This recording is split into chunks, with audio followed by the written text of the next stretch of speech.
Benvenuti al Meteo. La permanenza di una circolazione di bassa pressione alimentata da aria fredda manterrà esposto il nostro territorio a condizioni di instabilità. Vediamo insieme il dettaglio di domenica 3 gennaio. Sul Veneto il tempo risulterà variabile, al mattino avremo molte nubi con cielo coperto ovunque e piogge piuttosto diffuse un po' su tutte le province della nostra regione. Nel corso del pomeriggio non si escludono anche delle pause maggiormente asciutte, localmente sarà possibile anche qualche spiraglio di sole. Limite della neve sui 600-800 metri all'incirca. Temperature stazionarie minime tra lo 0 e i 5 gradi, valori massimi compresi invece tra i 4 e i 9 gradi all'incirca.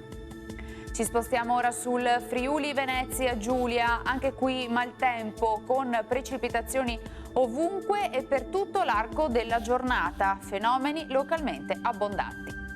Temperature minime tra 2 e 5 gradi, massime sui 9 gradi.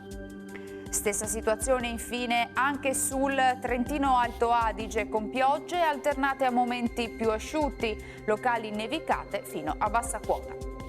Temperature minime intorno ai meno 3-2 gradi, massime sui 3-5 gradi.